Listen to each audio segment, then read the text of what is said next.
Isuk diisi, sore mati.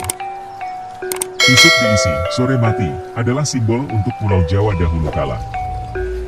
Jauh sebelum ajaran Hindu masuk ke Pulau Jawa banyak berisi makhluk-makhluk gaib. Dan yang paling berkuasa, adalah makhluk gaib yang mungkin Anda sudah tahu, yaitu Semar, Togok, Bagong, Petruk, dan Gareng.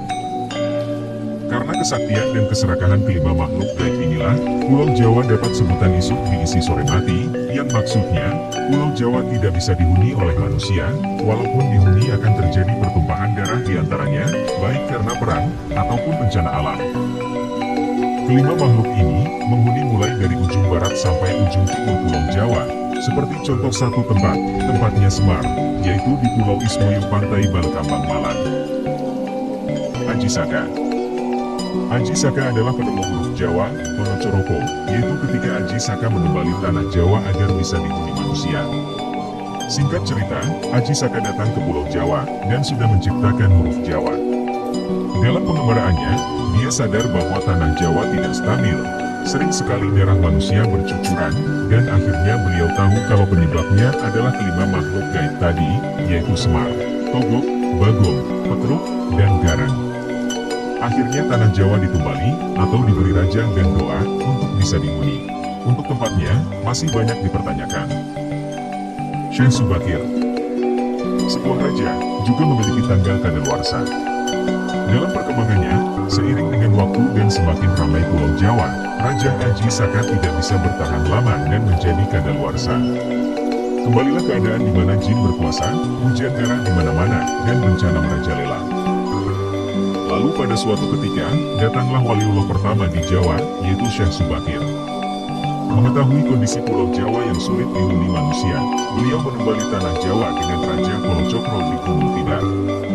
Dan, menjadi damai kembalilah Pulau Jawa kita tercinta ini. Namun seperti Raja Aji Saka, jelasnya Raja Syekh Subakir juga memiliki tanggal kadaluarsa. Pertanyaannya, kapankah itu terjadi? Semoga Allah senantiasa melindungi kita semua. Versi yang lain mengenai mitos Pulau Jawa. Alkisah, ketika itu di tanah Hindustan ada seorang Raja Brahmana, berjuluk Prabu Isaka, atau yang disebut dengan Prabu Aji Saka. Sang Prabu Aji Saka ini adalah putra dari Prabu Iwasaka, atau Betara Anggajali. Prabu Aji Saka diajari berbagai laku oleh ayahnya, sehingga ia mendapatkan banyak kesaktian sebagaimana para dewa. Setelah itu, ia diperintahkan untuk bertapa di sebuah pulau yang panjang, atau dalam bahasa Jawa yaitu Dawa, atau Dowo. Keadaan pulau ini masih sepi, dan sebelumnya oleh Sang Hyang Guru, diberi nama Pulau Jawa. Prabu Isaka kemudian bergegas mencarinya. Setelah cukup lama, ia menemukan pulau yang masih sunyi, kira-kira di sebelah tenggara tanah Hindustan. Ketika pertama kali Prabu Isaka menginjak di pesisir utara Pulau Jawa, menurut hari Hindu, menjelang hari Buddha, atau menjelang masa Kartika dalam tahun Sambrama. Zaman Pancamakala, mencapai 768 tahun. Prabu Isaka lalu mengelilingi seluruh daratan pulau ini, mulai dari ujung barat laut hingga ujung tenggara. Prabu Isaka sangat kagum ketika mengetahui panjang pulau ini, karena mulai dari Aceh sampai Bali, masih utuh menjadi satu. Dikisahkan, perjalanan Prabu Isaka mengelilingi Pulau Jawa, mendapat kemudahan dari Hyang Sukma. Ia hanya membutuhkan waktu 103 hari. Prabu Isaka lalu bertempat di Gunung Hyang, yakni Gunung Kendeng di daerah Prabalingga dan Besuki. Permulaan pembabatan, ketika hari Soma, tanggal 14, pada masa Sitra, masih dalam tahun Sambrama. Pada waktu itu, Prabu Isaka bersama Empu Sangkala, ingin menghitung angka tahun lamanya bertapa. Karena pembabatan hutan Gunung Hyang dijadikan sebagai angka permulaan tahun, maka dinamakan tahun Sangkala. Yakni pada masa Kartika, dalam tahun Sambrama dalam hitungan tahun matahari, atau rembulan. Adapun bunyi sengkalanya, sama dengan tahun kepala 1 Jebuk Sawuk, menandai tahun 1, yakni permulaan adanya tahun Jawa. Selanjutnya dipakai sebagai pedoman di kemudian hari, serta awal mula Pulau Jawa ditempati manusia. Begitulah, serpihan kisah asal Pulau Jawa. Teori geologi kuno. Sebuah teori geologi kuno versi lain lagi menyebutkan, proses terbentuknya daratan yang terjadi di Asia belahan selatan adalah akibat proses pergerakan anak benua India ke utara, yang bertabrakan dengan lempengan sebelah utara. Pergerakan lempeng bumi inilah yang kemudian melahirkan Gunung Himalaya. Konon, proses tersebut terjadi pada 20 hingga 36 juta tahun yang silam. Anak benua yang di selatan, sebagian terendam air laut. Sehingga yang muncul di permukaan adalah gugusan-gugusan pulau yang merupakan mata rantai gunung berapi. Gugusan pulau-pulau di Asia Tenggara, yang sebagian adalah Nuswantoro atau Nusantara, yang pada zaman dahulu disebut Swetadwipa. Dari bagian daratan ini, salah satunya adalah gugusan anak benua yang disebut Jawata, yang satu potongan bagiannya adalah Pulau Jawa. Jawata artinya gurunya orang Jawa. Wong dari kata Wahong, dan Tiang dari kata Tihiang yang berarti keturunan atau berasal dari Dewata. Konon, karena itulah, Pulau Bali sampai kini masih dikenal sebagai Pulau Dewata, karena juga merupakan potongan dari benua Swetadwipa atau Jawata. Mengingat kalau dulunya anak benua India dan Swetadwipa atau Jawata itu satu daerah, maka tidak heran kalau budayanya yang hampir sama atau mudah saling menerima pengaruh. Juga perkembangan agama di wilayah ini, khususnya Hindu dan Buddha yang nyaris sama. Empu Barang. Alkisah, dalam kunjungan resminya sebagai utusan raja, Empu Barang atau nama bangsawannya adalah Haryo Lembusuro. Dia adalah seorang pandito terkemuka tanah Jawa, sedang berkunjung ke Jambudwipa atau India. Sesampainya menginjakan kaki di negeri Hindustan ini, oleh para Brahmana setempat, Empu Barang diminta untuk bersama-sama menyembah patung perwujudan Hari Candana atau Dewa Wisnu. Namun, dengan kehalusan sikap manusia Jawa, Empu Barang menyatakan bahwa sebagai pandito Jawa, dia tidak bisa menyembah patung, tetapi para Brahmana India tetap mendesaknya, dengan alasan, kalau Brahmana dinasti Hari Candana menyembahnya, karena Wisnu dipercaya sebagai sang pencipta Tribuana.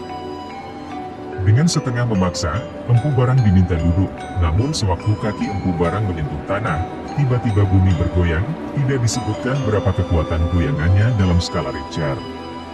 Yang jelas, saking hebatnya goyangan tersebut, patung tersebut hingga retak-retak. Memang, menurut tata cara Jawa, penyembahan kepada sang penguasa hidup itu bukan patung, tetapi lewat rasa sejati, sehingga hubungan Kawula dengan Gusti menjadi serasi. Itulah jumbuhing Kawula dumateng Gusti. Orang Jawa melakukan puja-puji penyembahan kepada Gustinya langsung dari batinnya, maka itu dalam perkembangannya disebut aliran kebatinan, atau perkembangan selanjutnya dikenal dengan istilah kejawen, karena bersumber dari Jawa.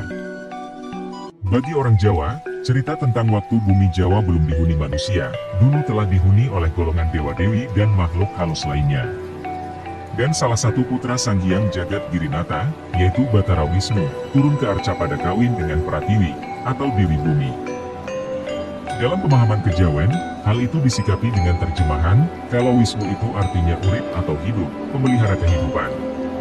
Jadi jelasnya, awal mula adanya kehidupan manusia di bumi, atas izin sang penguasa jagat.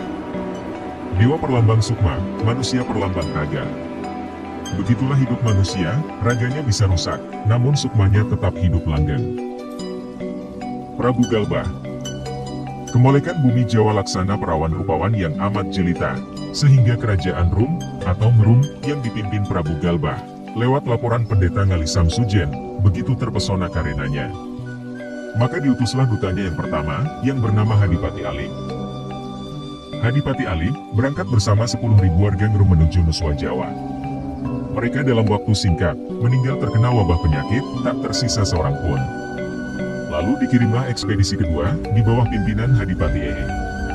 Malangnya, mereka juga mengalami nasib sama, upes tapis, tanpa tilas. Masih diutus rombongan berikutnya, seperti Hadipati Jimawal, J, Gal, B, Wau, dan Jimakir. Semuanya mengalami nasib sama, upes kelor. Melihat semua itu, Prabu Galbah terkejut dan mengalami shock hebat. Akibatnya, sakit jantungnya kambuh.